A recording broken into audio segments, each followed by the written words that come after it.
California, 2001. A gallant, intelligent, and well-respected policewoman officer who is famous for uncovering high-profile crimes and solving cold cases got missing.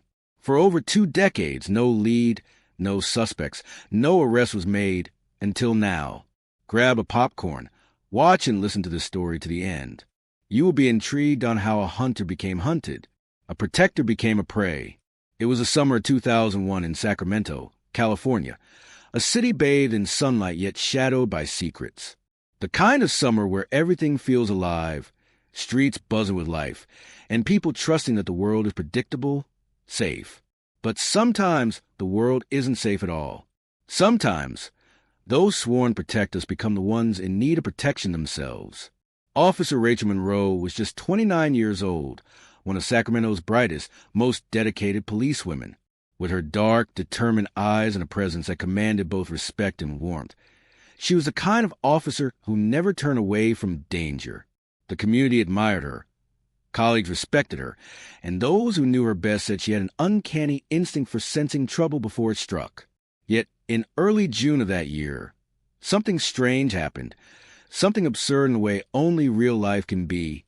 Rachel Monroe, the protector, disappeared. It wasn't during a high-speed chase, not in a notorious gang neighborhood, not even in a dark alley that most citizens avoided after dusk.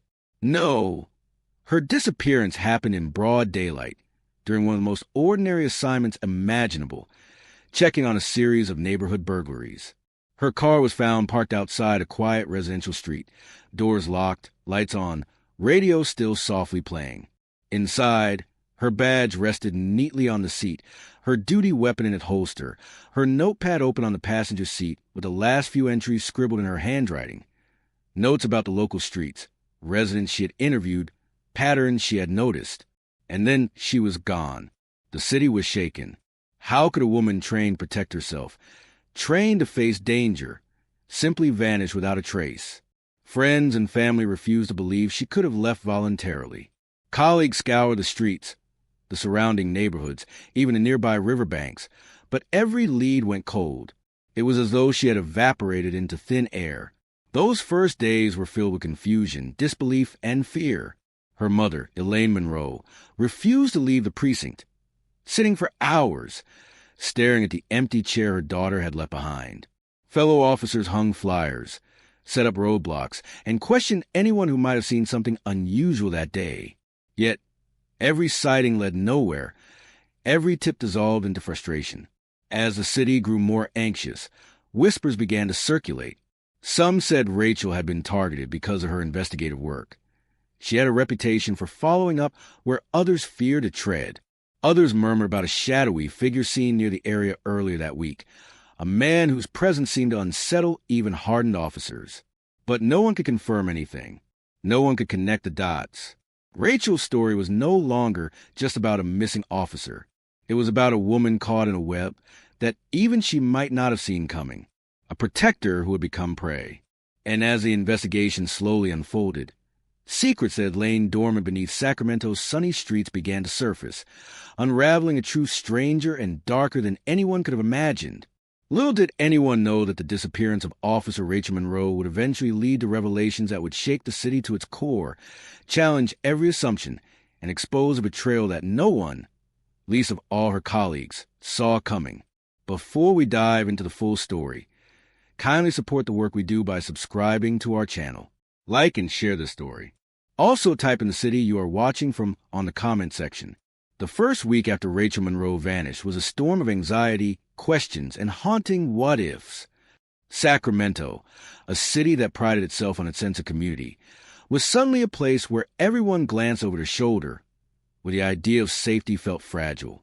The precinct's corridors, once humming with organized efficiency, now felt hollow. Her colleagues, officers who had trained alongside her for years, walked in a daze, replaying every interaction, every routine call, wondering if they had missed some hidden sign. Detective Marcus Ellis, a man known for his calm demeanor and unrelenting attention to detail, was assigned to lead the investigation. Marcus had seen many missing person cases before, but something about Rachel's disappearance gnawed at him. It wasn't just that she was a fellow officer. There was a precision in her routine, a methodical awareness that usually meant she avoided danger. Yet somehow, she had vanished as though she had walked into a shadow no one else could see. The first calls came from neighbors. People claimed they saw her car parked oddly on Willow Lane, headlights on as if she had just stepped out for a moment. One elderly man, Mr. Hammond, swore he saw a figure in the alleyway behind the Monroe residence, a tall man in a dark hoodie. But he dismissed it as imagination until Detective Ellis showed up at his door, notebook in hand. Every description contradicted the last, and yet there was a chilling consistency.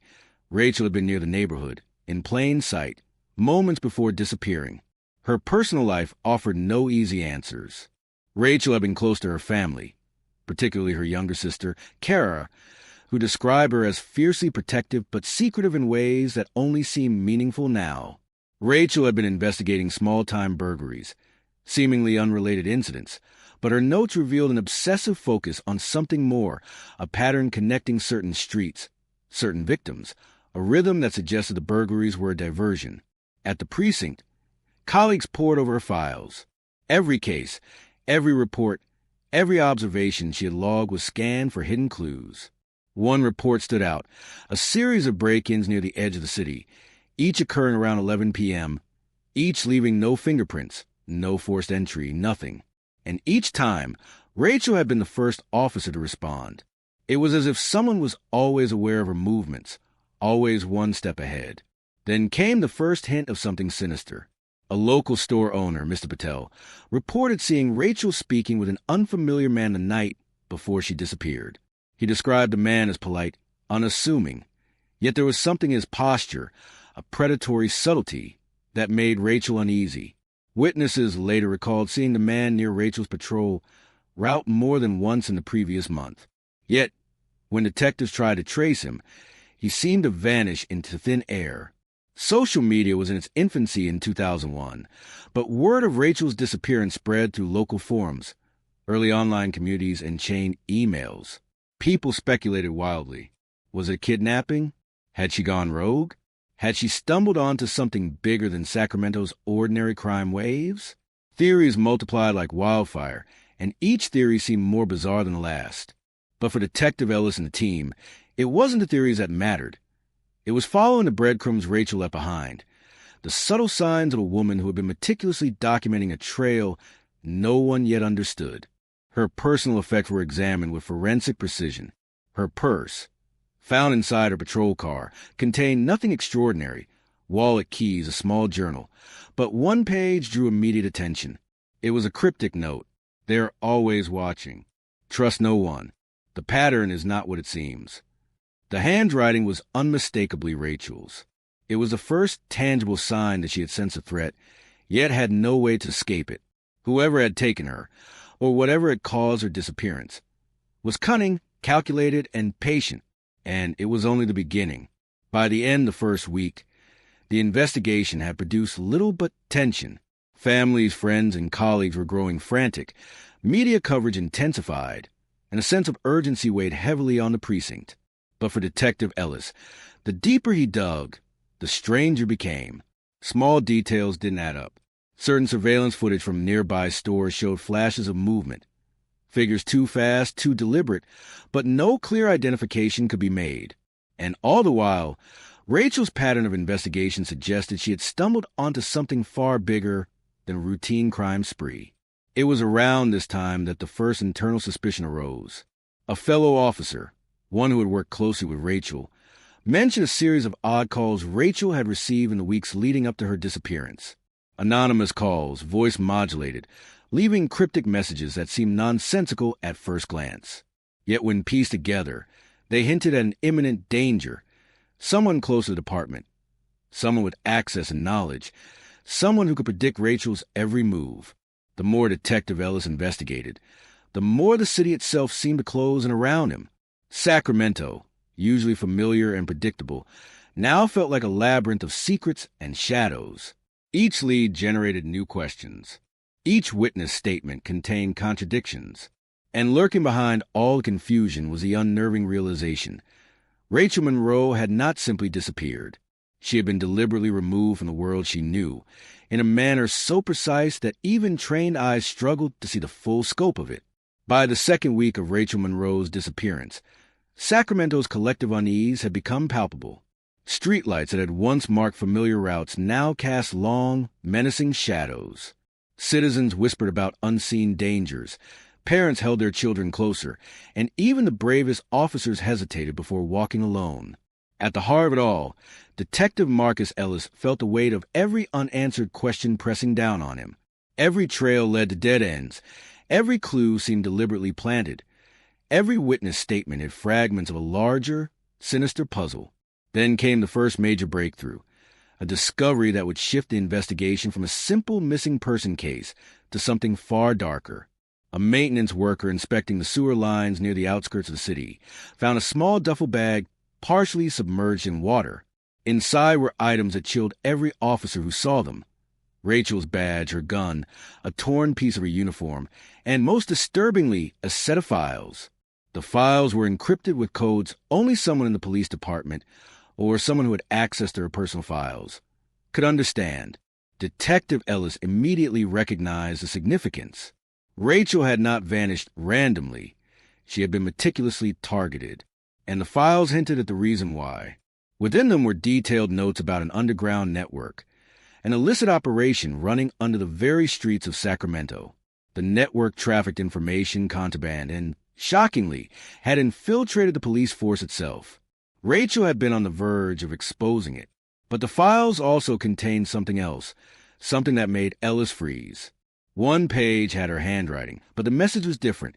Urgent, fearful, almost desperate. They are not who they seem. Trust your instincts. Look at the ones closest to you. The implication was horrifying.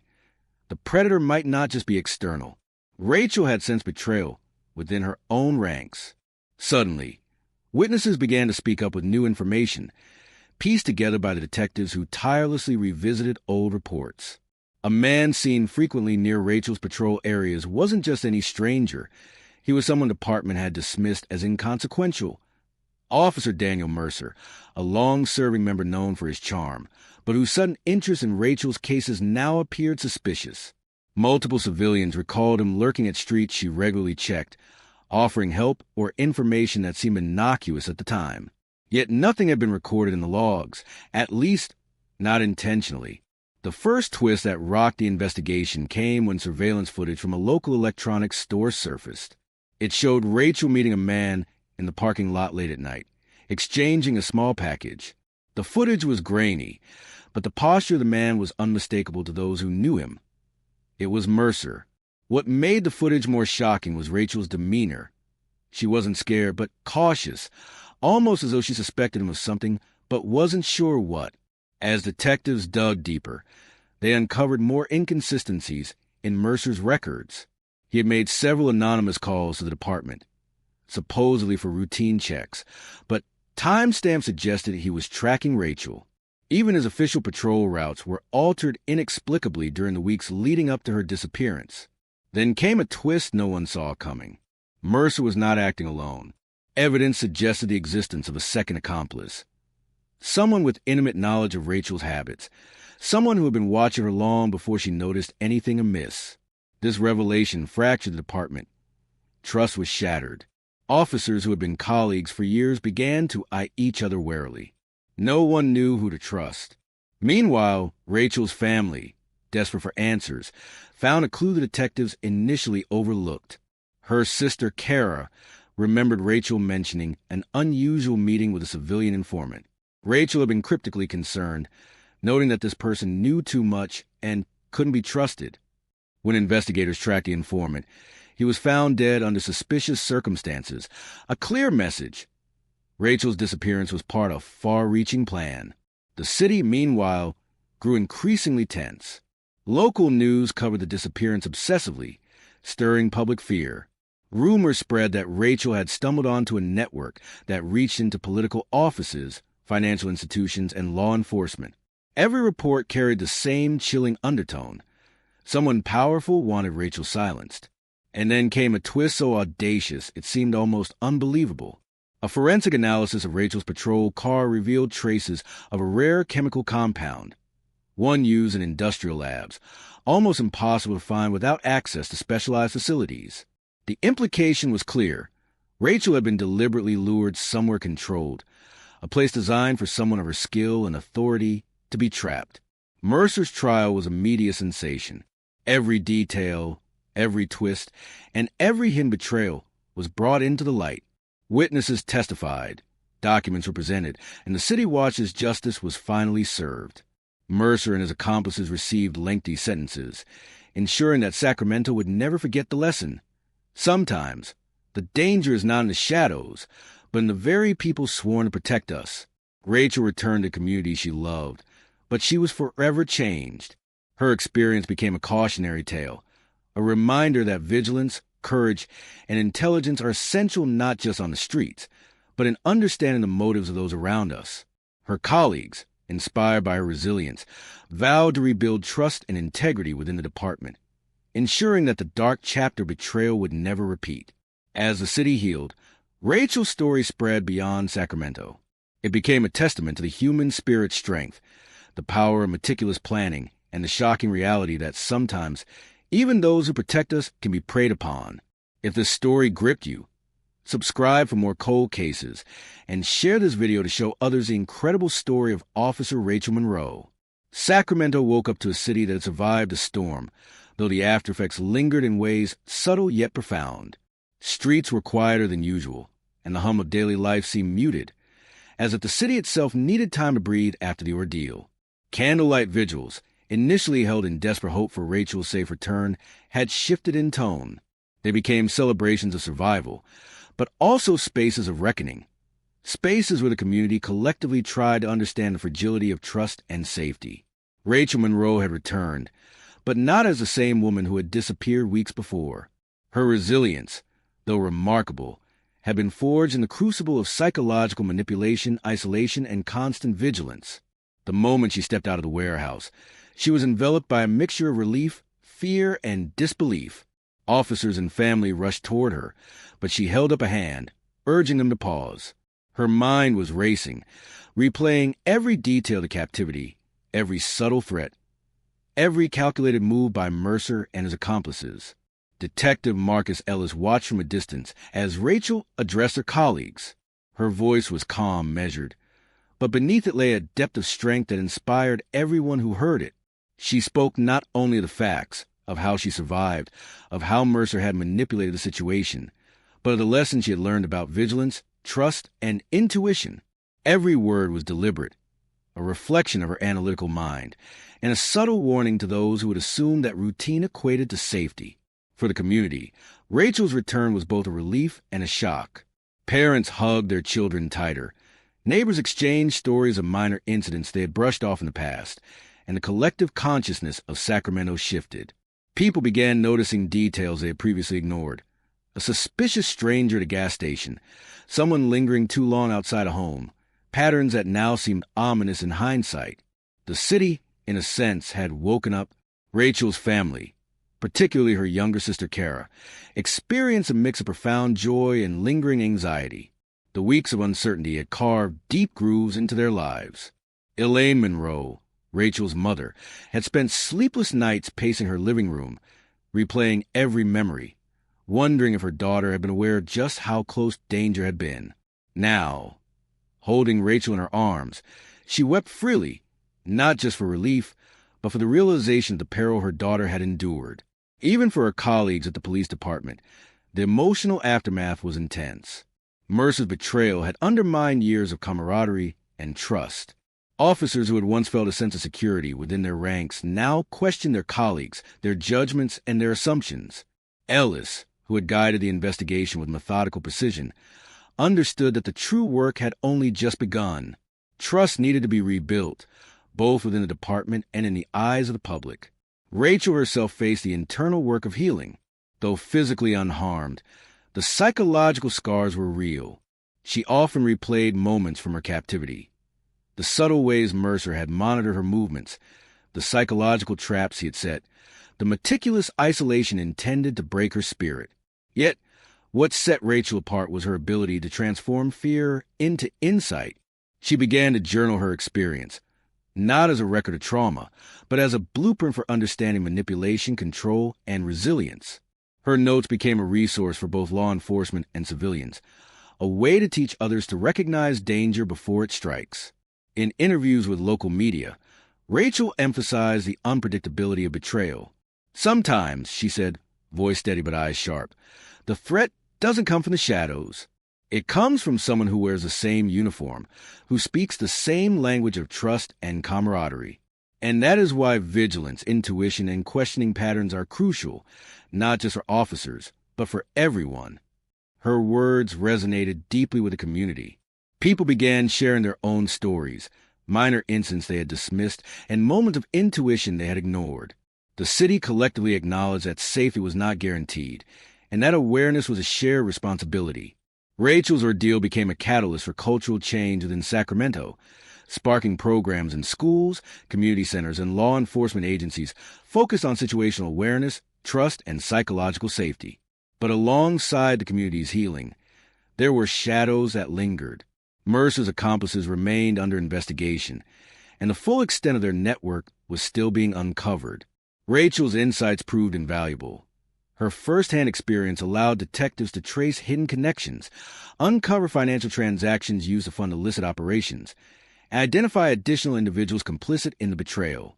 Each revelation was a double-edged sword, proof of justice in progress, but also a reminder of the depth of deception Rachel had endured. Even the most mundane locations held memories for Rachel.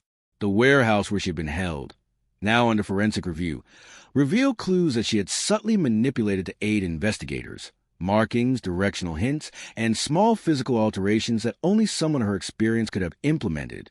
In effect, Rachel had turned the site of her captivity into a tool for her own liberation, a testament to her intelligence and presence of mind under extreme duress. The psychological impact on the department was profound. Officers participated in workshops and therapy sessions to process the betrayal, and leadership took steps to implement new protocols for internal accountability and oversight. Rachel's insights led to stricter checks and monitoring, ensuring that manipulations like Mercer's would be far more difficult to execute in the future. On a personal level, Rachel's recovery was gradual but deliberate. She returned to training, mentoring new recruits, and speaking publicly about her experience. Each interview reinforced a narrative of resilience and vigilance. She became both a symbol of survival and a living reminder of the vulnerabilities inherent in trust, especially when the world's predators were familiar faces. If Rachel's story inspires you, don't forget to like this video and subscribe for more gripping, true-to-life fictional cold cases. Comment below what you would do if you face a betrayal like this. You might be surprised by how many people relate. As Sacramento slowly regained its rhythm, Rachel continued to reflect on the deeper lessons. Her ordeal had taught her about the duality of human nature, the capacity for both courage and deceit, the subtle ways trust can be weaponized, and the importance of intuition. Her relationship with her colleagues deepened, forged in shared vulnerability and mutual respect, yet tempered by the caution that comes with hard-earned wisdom. Even in public life, Rachel became an advocate for awareness and safety. She held seminars for law enforcement, spoke at schools about vigilance and intuition, and worked with community groups to implement neighborhood safety programs. The ripple effect of her experience transformed the city in ways that extended far beyond the initial horror of her disappearance. Yet, for Rachel, the journey was never fully complete. Every day presented new challenges, moments where past trauma intersected with present life. She learned to navigate them with grace, blending professional rigor with personal resilience. And in doing so, she became more than a survivor. She became a guide, a teacher, and a symbol of how courage and intellect could prevail even in the darkest circumstances. The city, too, continued to heal. Sacramento's streets, once quiet in fear, now resonated with cautious optimism. Families moved with awareness. Officers carried renewed responsibility, and the collective consciousness of the community had shifted irrevocably. Rachel Monroe's story had left an indelible mark, a tale of betrayal, resilience, and ultimately justice. The reflections of those closest to her were profound. Kara, her sister, spoke often of Rachel's courage, marveling at her ability to transform trauma into empowerment. Detective Ellis, who had guided the investigation from the start, noted that Rachel's intelligence and foresight had not only saved her life, but had exposed corruption that might have persisted for years if not for her meticulous planning. Hit that notification bell to stay updated as we continue sharing Rachel's story in the next section, where we explore the long-term consequences of her ordeal and the profound changes within the department and community. Months had passed since Rachel Monroe's harrowing ordeal, yet the echoes of her disappearance still reverberated through Sacramento. The city had begun to reclaim a sense of normalcy, but beneath the surface, lessons have been etched into every corner, every precinct office, and every community gathering. Rachel herself had become both a symbol and a cautionary tale, a reminder that courage alone was not always enough, and that vigilance, intellect, and foresight were just as crucial as physical strength. The aftermath of the investigation brought sweeping changes to law enforcement in the city. Internal audits revealed cracks in oversight, protocols were rewritten, and officers were trained not just in procedures, but in psychological awareness and detection of subtle manipulations, skills that Rachel had relied upon to survive. The department became a model for proactive internal security, ensuring that betrayal of the kind Mercer had perpetrated would be far more difficult in the future. Rachel's insights extended beyond policy. She held workshops, seminars, and community meetings, emphasizing the importance of intuition and situational awareness.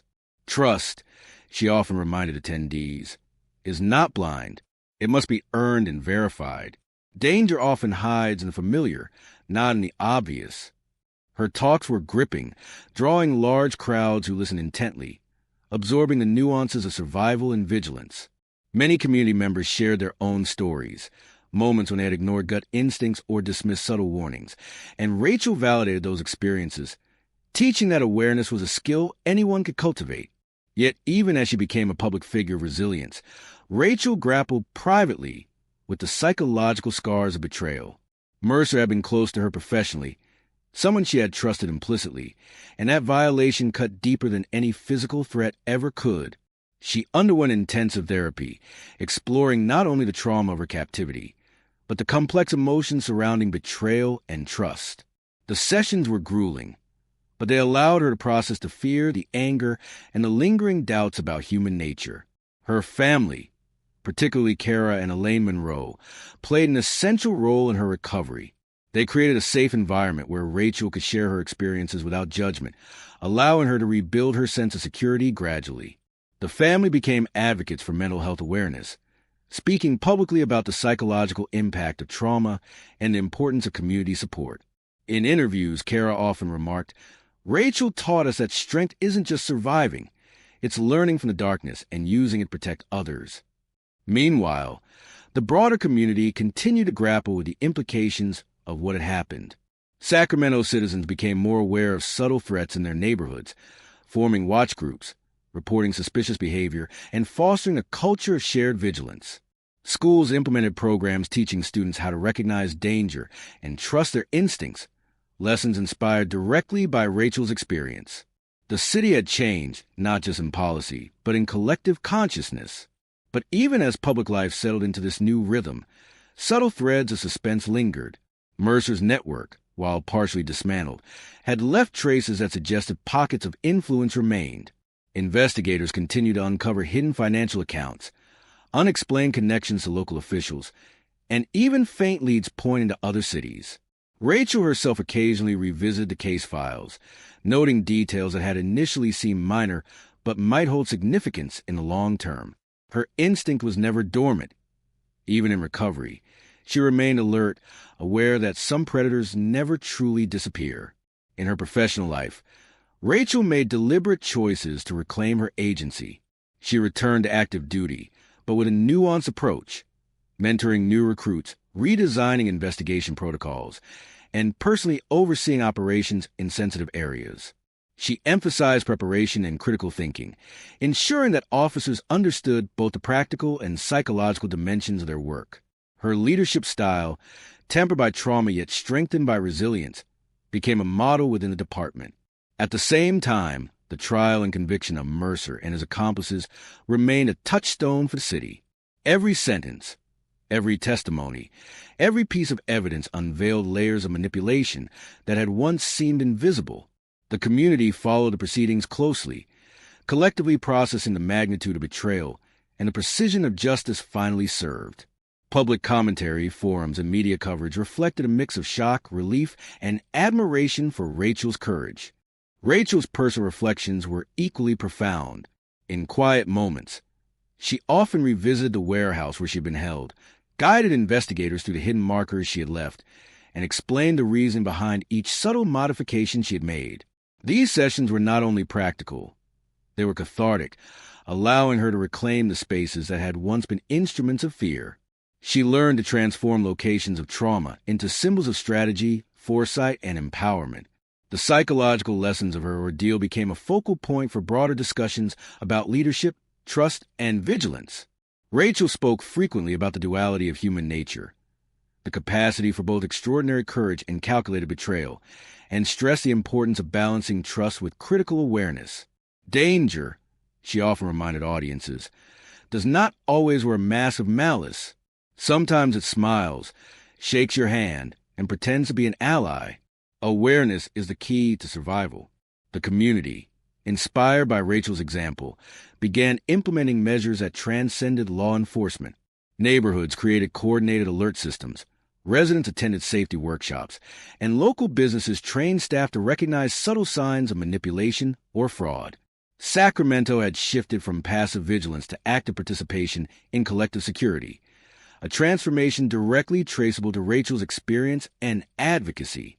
Yet, even amid the progress, Rachel's story maintained a subtle, lingering suspense.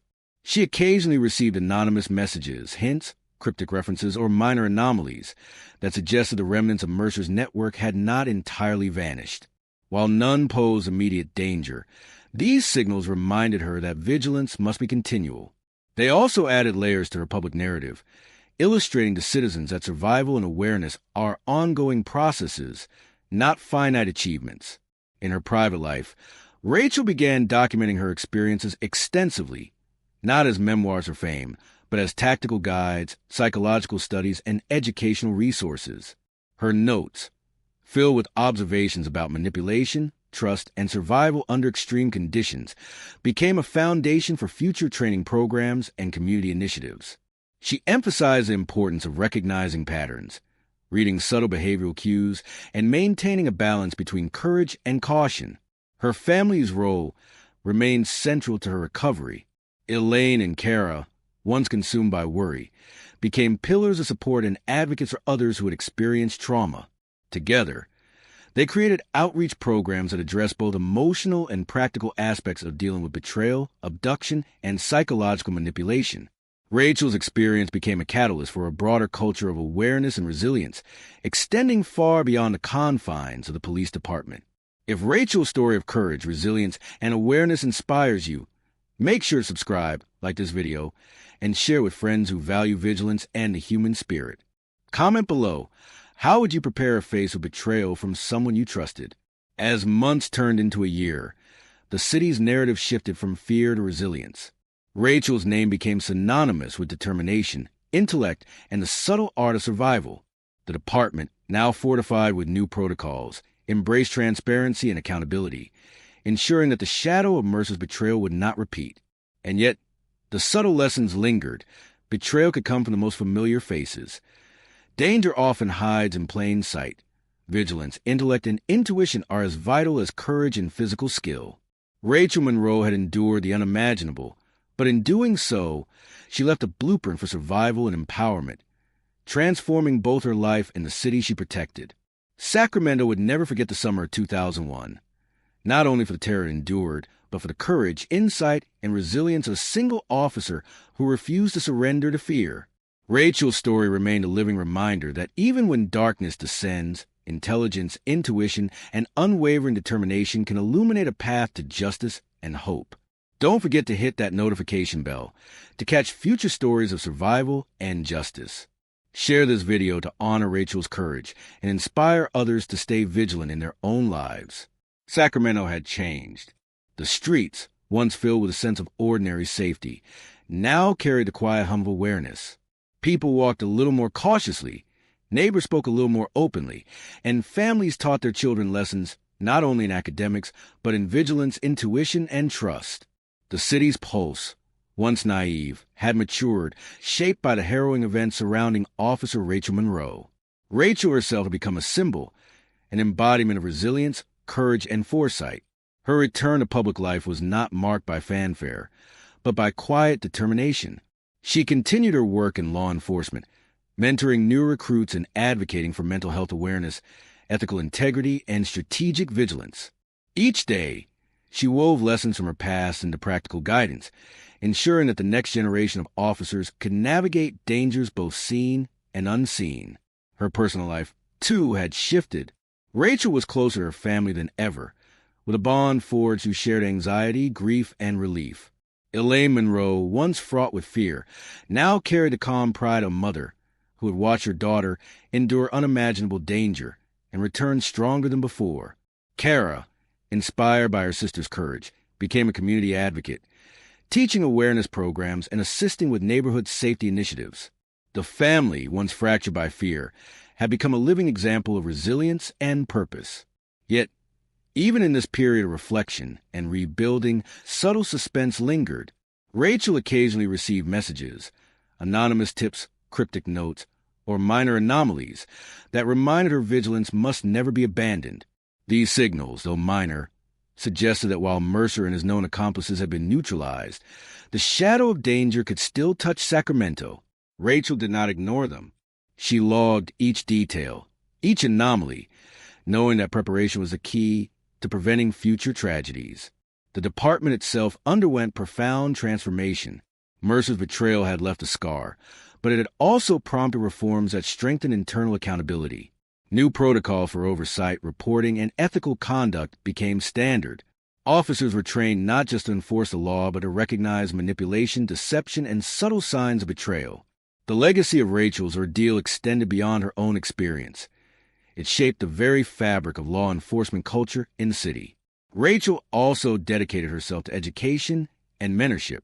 She conducted seminars for law enforcement professionals across California, emphasizing the psychological, strategic, and practical aspects of handling high-risk situations. Her teachings extended beyond tactical skill. They included insights into human behavior, intuition, and the critical importance of questioning assumptions.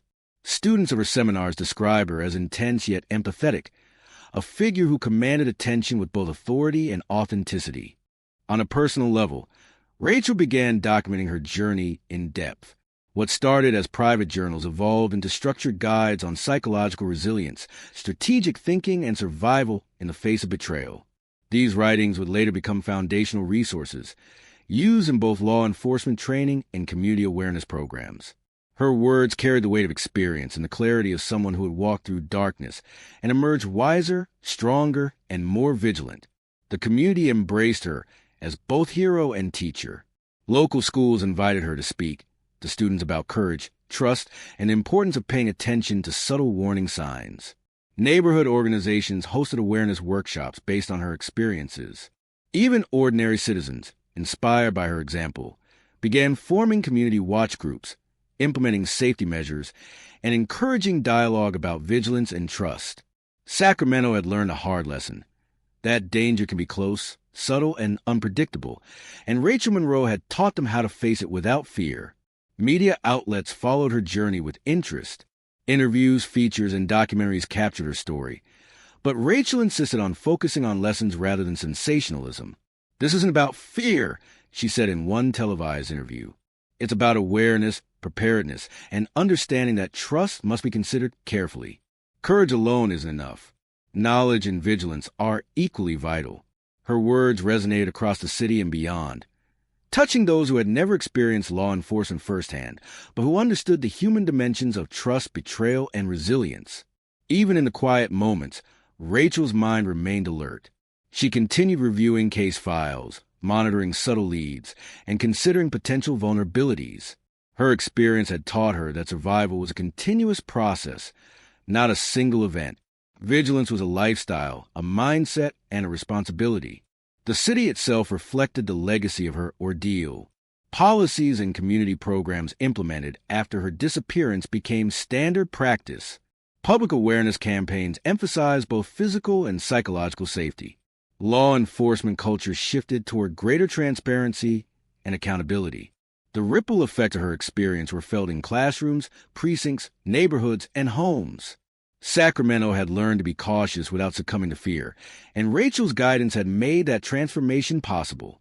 If Rachel's story inspired you, hit like, share this video, and subscribe for more gripping stories of survival and courage. Comment below with your thoughts on how you would handle betrayal from someone you trusted. Years later, Rachel reflected on the journey. She understood that her story was not just about personal survival, but about legacy, the knowledge and vigilance she could impart to others. The betrayal she endured was painful, but it had taught her lessons no training could provide. Her resilience, intelligence, and foresight became tools for the city's continued safety, creating a network of awareness that extended far beyond the initial trauma. Her story also became a quiet reminder of human complexity. People can be courageous yet flawed, protective yet deceptive. Understanding these contradictions, Rachel realized, was crucial for navigating life and danger alike. The narrative of betrayal, survival, and justice was no longer just her own. It had become a framework for others to follow, a lesson in resilience and awareness for anyone willing to learn. As the sun set over Sacramento, the city seemed transformed yet familiar. Its streets, houses, and public spaces carried the invisible marks of lessons learned. Citizens moved with a subtle attentiveness, aware of the shadows but undeterred. Rachel Monroe, once a prey in the hands of betrayal, had become a guide, a teacher, and a symbol of vigilance, strength, and hope. Don't forget to subscribe, like, and share to honor Rachel's story and help spread awareness about vigilance, resilience, and the power of human courage. Leave a comment with your thoughts. How would you survive in the face of betrayal? In the end, Rachel's legacy was more than survival.